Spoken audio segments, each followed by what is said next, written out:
ಸಕಲೇಶಪುರ ತಾಲೂಕಿನ ಹಾನ್ಬಳ ಪ್ರಾಥಮಿಕ ಆರೋಗ್ಯ ಕೇಂದ್ರದಲ್ಲಿ ಸುಮಾರು 25 ಗರ್ಭಿಣಿಯರಿಗೆ ಸಾಂಪ್ರದಾಯಿಕ ಸೀಮಂತ ಕಾರ್ಯಕ್ರಮವನ್ನು ಆಯೋಜಿಸಿ ಆರೋಗ್ಯ ಜಾಗೃತಿ ಮೂಡಿಸಲಾಯಿತು. ಕಾರ್ಯಕ್ರಮದಲ್ಲಿ ಪೂರ್ವ ಬೆಂಗಳೂರಿನ ಟಿಎಚ್ಒ ಡಾಕ್ಟರ್ ರಘುನಾಥ್ ಭಾಗವಹಿಸಿ ತಾಯಿ ಮಗು ಆರೋಗ್ಯದ ಮಹತ್ವವನ್ನು ವಿವರಿಸಿದರು. ತಾಲೂಕು ಅಧಿಕಾರಿ ಡಾಕ್ಟರ್ ಮಹೇಶ್ ಗರ್ಭಿಣಿ ಕಲ್ಯಾಣ ಯೋಜನೆಗಳು ಹಾಗೂ ಪೌಷ್ಟಿಕ ಆಹಾರ ಕುರಿತು ಮಾಹಿತಿ ನೀಡಿದರು. ಕಾರ್ಯಕ್ರಮದ ಅಧ್ಯಕ್ಷತೆಯನ್ನು ವೈದ್ಯಾಧಿಕಾರಿ ಡಾಕ್ಟರ್ ನಿಶ್ಚಯ್ ಎಚ್ಎನ್ ವಹಿಸಿ ಗರ್ಭಿಣಿಯರಿಗೆ ಲಭ್ಯವಿರುವ ಆರೋಗ್ಯ ಸೇವೆಗಳ ಬಗ್ಗೆ ವಿವರಿಸಿದರು. ಡಾಕ್ಟರ್ ರಿಜ್ವಾನ್, ಡಾಕ್ಟರ್ ಮಿಥುನ್ ಸೇರಿದಂತೆ ಸಿಬ್ಬಂದಿ ಹಾಗೂ ಆಶಾ ಕಾರ್ಯಕರ್ತೆಯರು ಭಾಗವಹಿಸಿದ್ದರು. ಕಾರ್ಯಕ್ರಮಕ್ಕೆ ಸಾರ್ವಜನಿಕರಿಂದ ಮೆಚ್ಚುಗೆ ವ್ಯಕ್ತವಾಗಿದೆ. ಈ ಕಾರ್ಯಕ್ರಮದಲ್ಲಿ ನೆರೆದಿರುವಂತಹ ಎಲ್ಲರಿಗೂ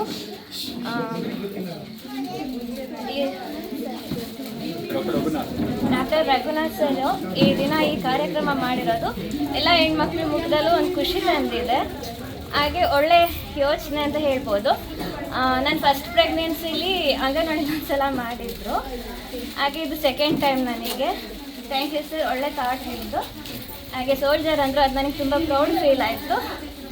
ಥ್ಯಾಂಕ್ ಯು. ಹೀಗೆ ನಿಮ್ಮ ಸೇವೆ ಎಲ್ಲ ಕಡೆ ಇರಲಿ ಅಂತ ಹೇಳಿ thank you so much. MB Umesh, TV 46 news Kannada, Sakleshpur.